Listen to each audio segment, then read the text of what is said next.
Hi guys, so today I'm here with this Porsche Cayenne. It's the 3 litre V6. It's a 2018 and it's the Platinum edition. So we're going to take it for a spin, see what we think of it. So let's take it for a spin. Before we set off, I just want to show you the key. I think the key is pretty special on this. It's the shape, it's a Panamera shape, but it's the shape of a car.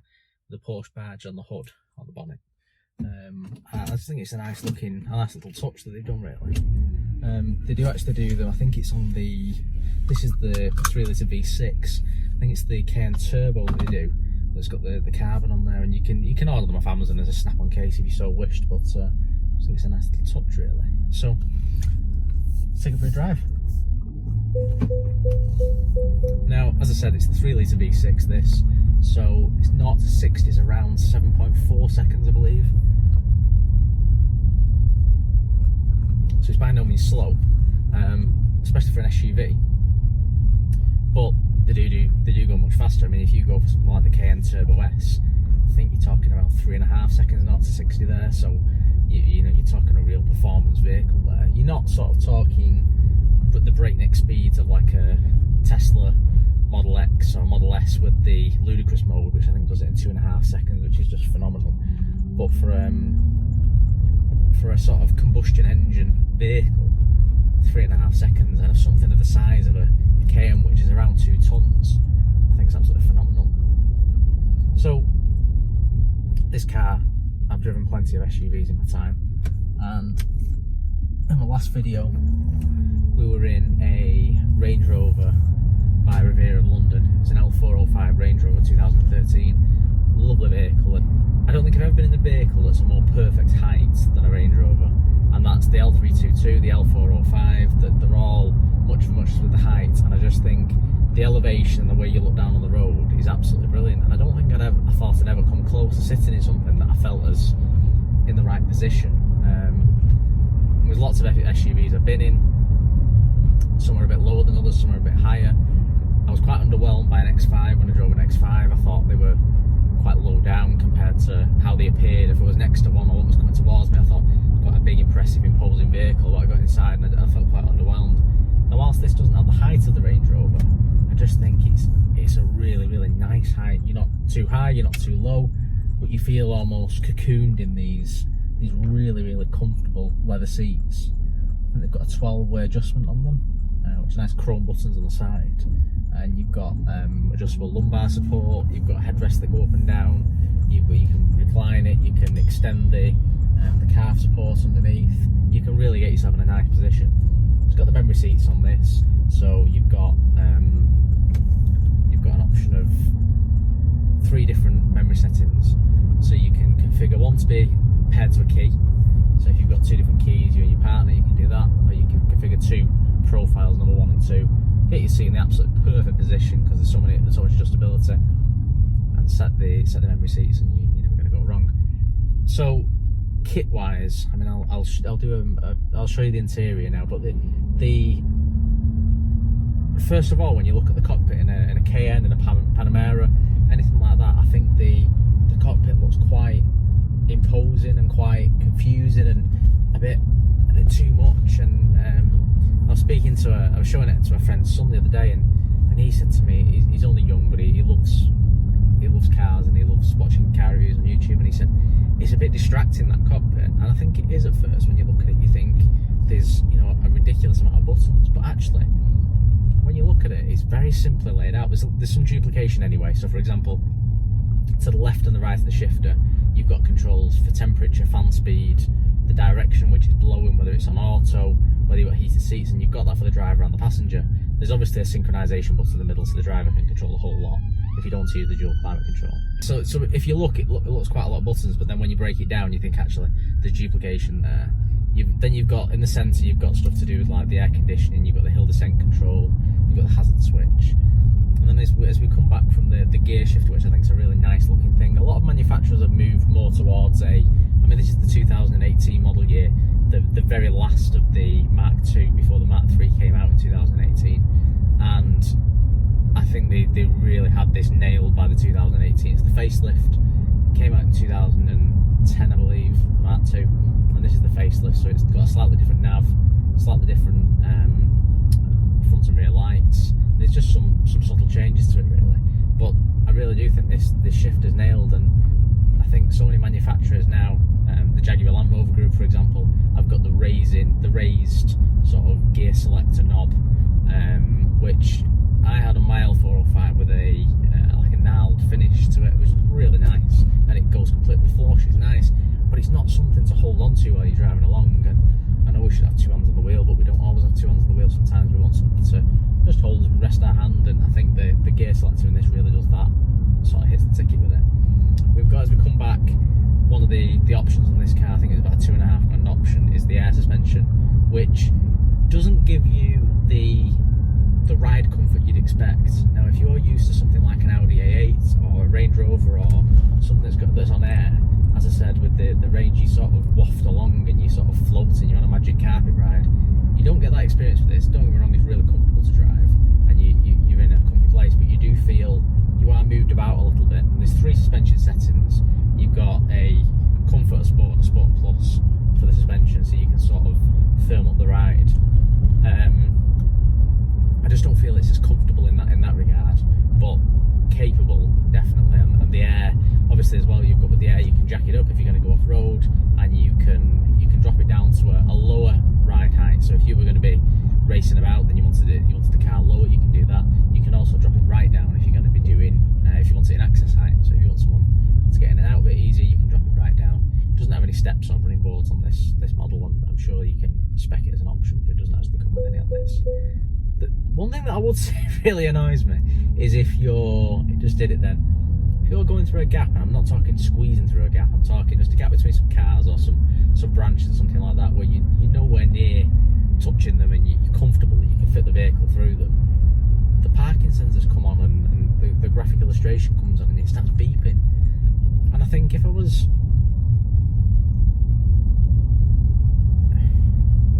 really close to it, I wouldn't mind it so much, but really I don't want that engaging unless I'm in reverse or I'm telling it that I want the parking sensors on. I don't want that engaging when I'm just driving along and I'm perfectly capable of judging a space and knowing that I'm not going to hit anything. So that sort of narks me a little bit, really. And I'd say that's probably the only thing that does about this car so far. I've done 300 miles in it so far, and I'm really, really impressed. The Porsche PCM, which is their term for their infotainment system, is absolutely flawless. You've got built-in navigation, which is powered by, it's got a data connectivity option on it, so it can get the latest maps and the latest traffic awareness and things like that. So that's bang on. And there's also one of the clocks on the instrument cluster is actually a screen, and that mirrors the sat nav into that, which I think is nice. And it just gives it that thing that you can just look down and you don't have to be looking over at the nav. So that's a nice thing. But the car does also come with CarPlay, which I think was still an option on the 2018, but it was more prevalent on the 2018.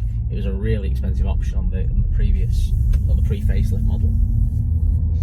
And I've never used CarPlay before. I've experienced CarPlay, but I've never used it in a car properly. My girlfriend's Mini, she's got a Mini Cooper, a high spec, and that's got CarPlay on it, and she uses it all the time. And I think the reason why she uses it all the time is it's wireless, and it's just, you get in, it pairs. Google Maps is available with all the latest traffic, and maps are up to date. If a message comes through, you tap it, it reads it to you, you can respond to it via Siri. Your phone comes through, obviously you've got Spotify and whatever music streaming apps you've got access to there.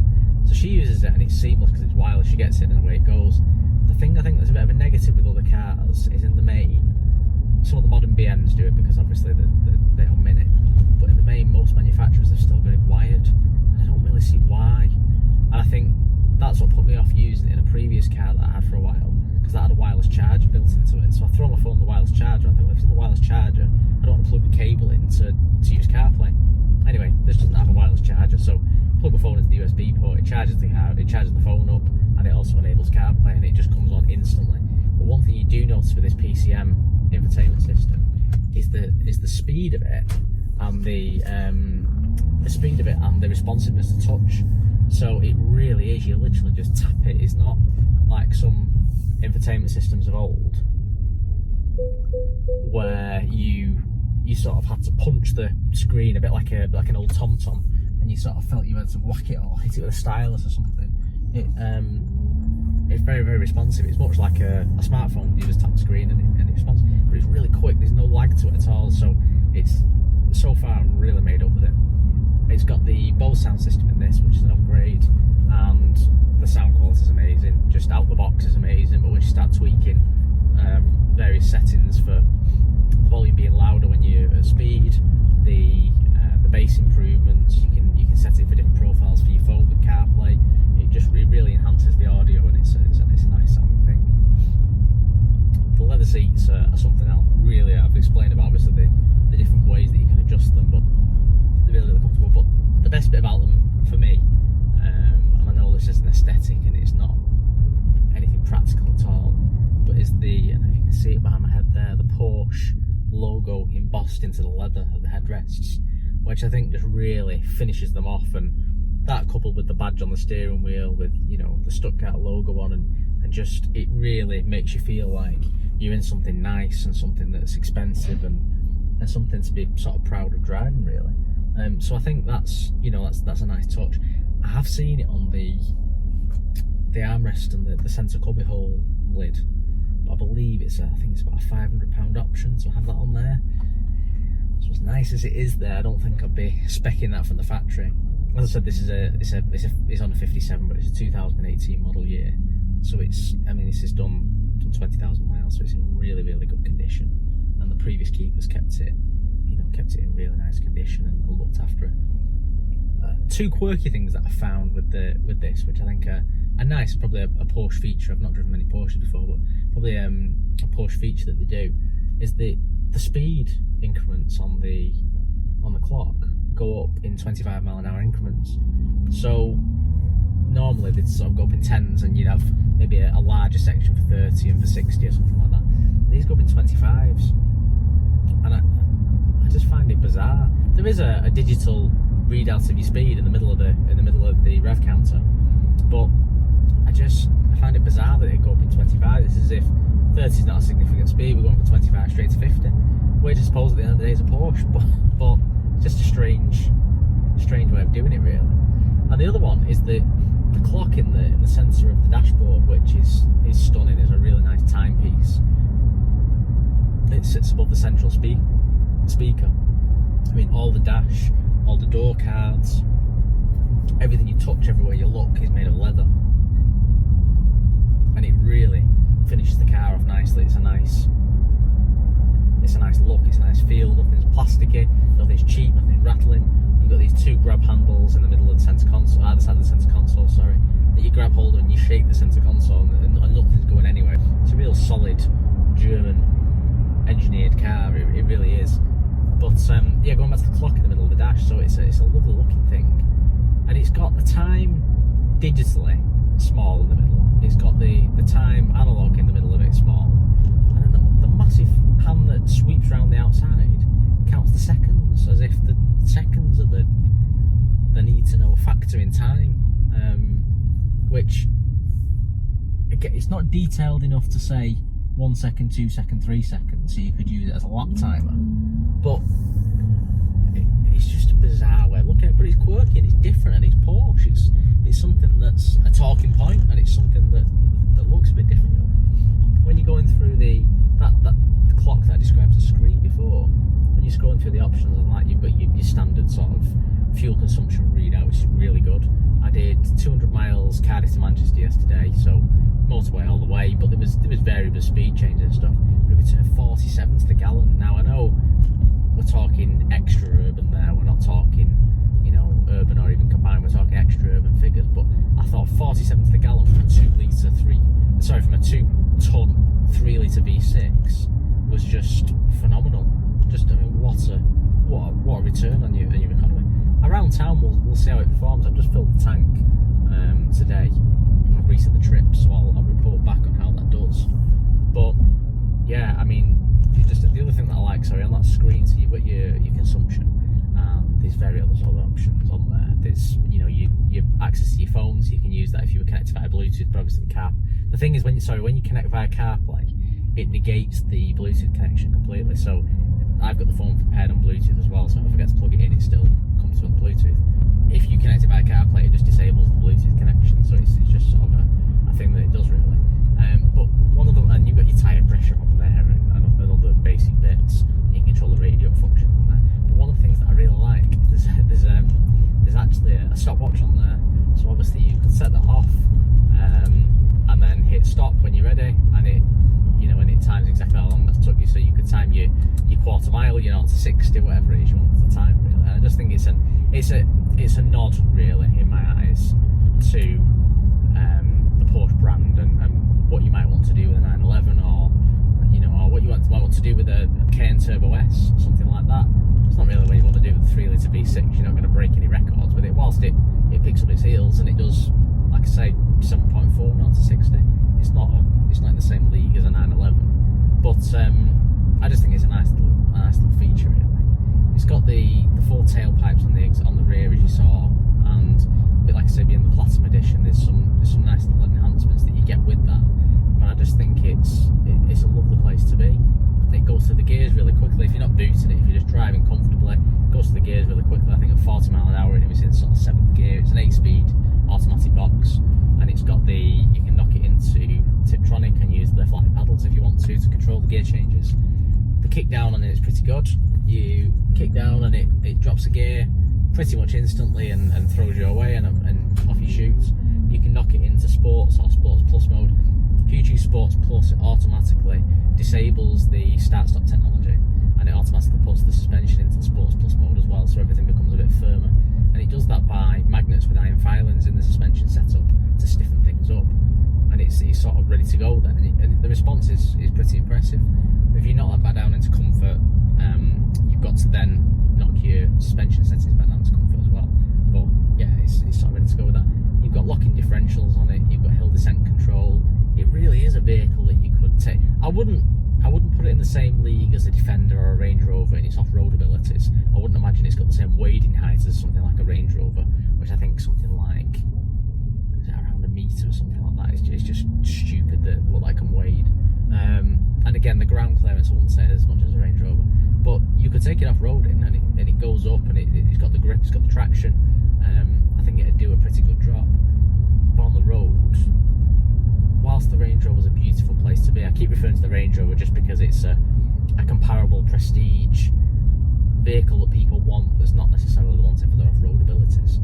So you could arguably compare it to an X5 or a Mercedes GLE or an Audi Q7 or something like that, but I think the Porsche is more in the higher mark end, like the Range Rover. I just think that whilst the Range Rover is a nice place to be, this is a bigger package. The package is there with this, and it feels very, very solid, and I've not got enough experience of this one to say comment on its reliability, but from what I've read, from what I've heard, and from what I've seen, with the Porsche you pay for everything. With Range Rover, you've got your basic Vogue SE and autobiography models that come with a varied amount of spec. You can obviously spec extra bits on top of that, but with the Porsche you can sort of pay for a heated seat. It really is, they do charge for everything, but it does seem a better put together package that is in theory more reliable. I like little quirky features on cars, and one of the things that, like I said, the clock in the middle is brilliant. The stopwatch is a nice thing, but one of the things that I really like with this car is that it's got the heated steering wheel. I didn't realise that the heated steering wheel, because you'd expect that on the centre console there's a button for heated steering wheel, or there's a switch on the steering wheel itself, and there's not. So I think I was reversing into a space, and as I'm turning the wheel, I caught at the bottom of this sort of 3 fins on the steering wheel, and the two on the horizontal where you've got the scrollers for the side things, and then one facing down. And I was on the back of that just turning, and as I was on the back of that turning, I just caught a piece of plastic, and it come up on the screen, heated steering wheel on, and I thought, oh, and I pressed it again, and heated steering wheel off, and it's tucked away behind that. You would never in a million years know it was there or dream it was there without catching it, unless you were shown, obviously. And I just thought, it's nice, it's discreet, and it's just a stealth option almost, and a really little novelty, I suppose. It's got the pan roof on this model as well, I think you can see in the background, and it's an opening pan roof, which which is nice. It's got quite a wide, it opens quite wide, which is nice. But it's also got the full blind that comes across. You can see that now in the background, the full blind that comes across and covers that. So if it's particularly sunny outside and you want to keep the sun out, or sometimes it's got the black headline in this vehicle, so sometimes you just think the black headlining looks nice and you want that covered up. Other times you want the pan roof open, so you've got that option really. The boot on the thing's a decent size.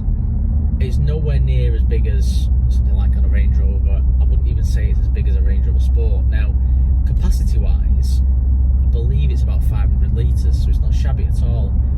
But it's more the way the rear seats sort of impede on it slightly. They sort of lean back a bit. Now you can actually recline the rear seats as well, and the heated the rear seats, which is nice.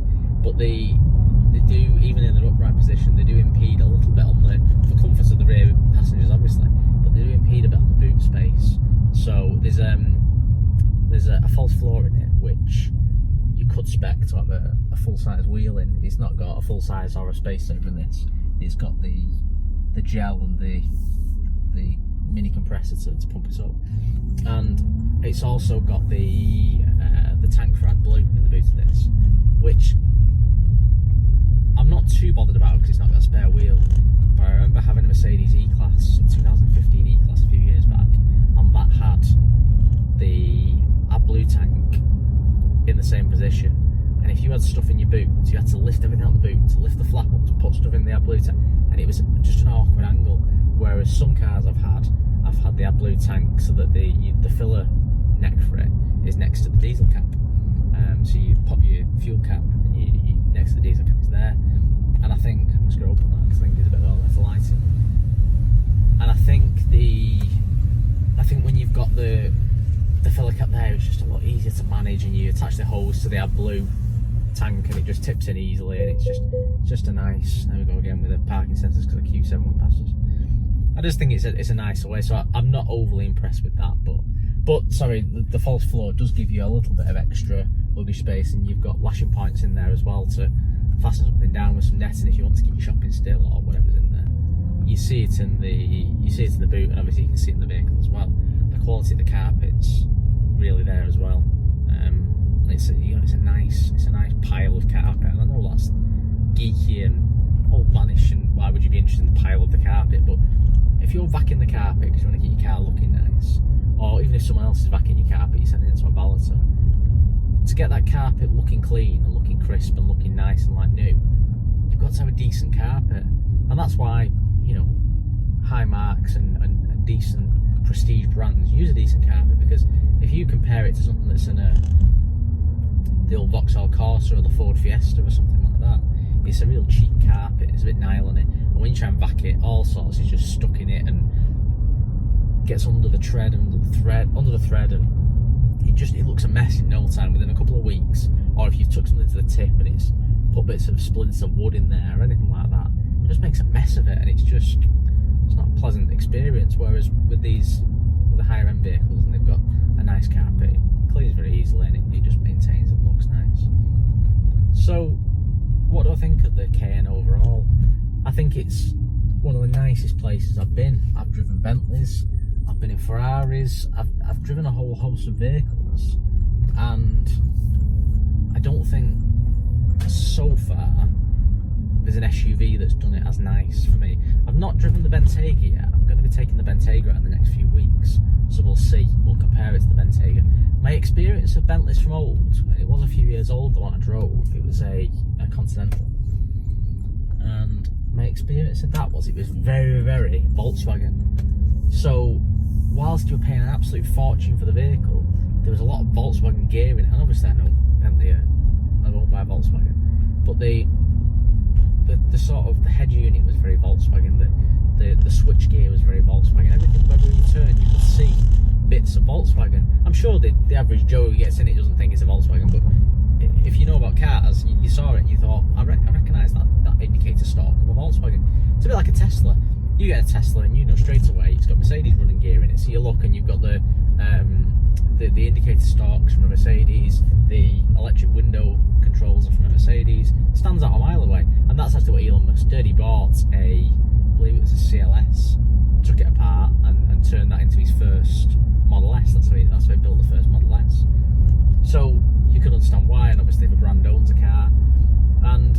seen that across the board with lots of things. You sort of see it between Audis and Volkswagens and Skodas and Seats. You see commonalities because they're the same brand, they're all part of the VAG group.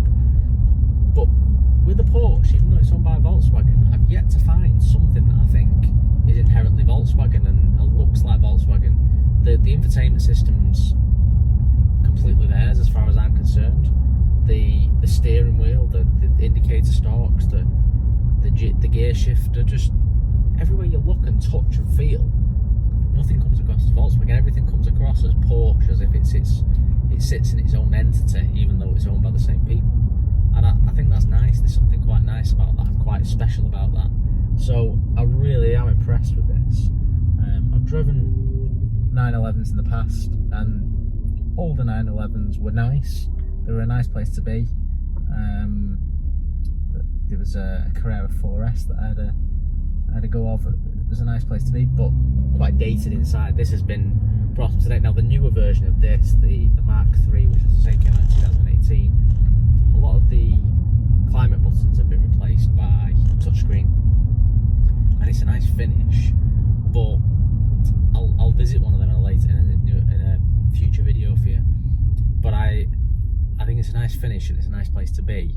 But there's something very nice about having tactile buttons, in my opinion.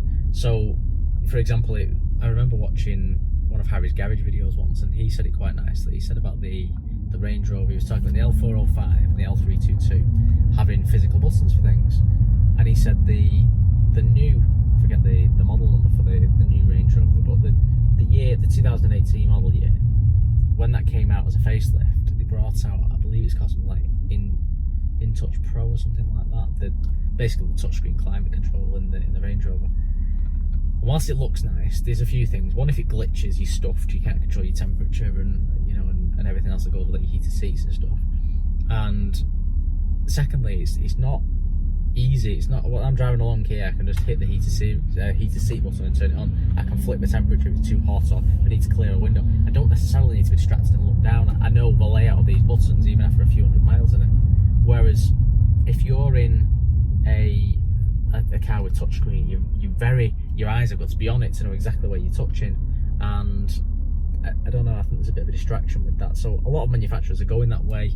I get why. It sells cars, it looks nice, it's a nice touch, but I do think it's a bit of a distraction, and I do think that it is something else to go wrong. So I don't know. Well, the jury's out on that one. We'll see when we take the new Porsche Cayenne out for a spin.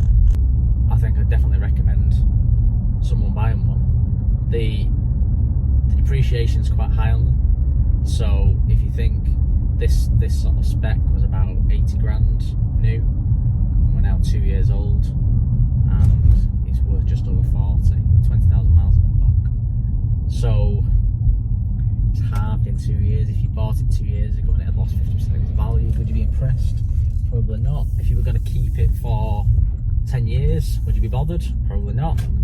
But if you were looking at getting rid of it after 2 or 3 years, you'd probably be quite heartbroken, really. So yeah, that's to bear in mind. I think if you were to buy it at 40 grand, 2 years old, in 2 or 3 years time, what's it going to be worth? 25, 28? I don't think that's for 2 or 3 years with the driving of a high-end vehicle. I don't think that's too bad at all. So I'll see you next time, guys.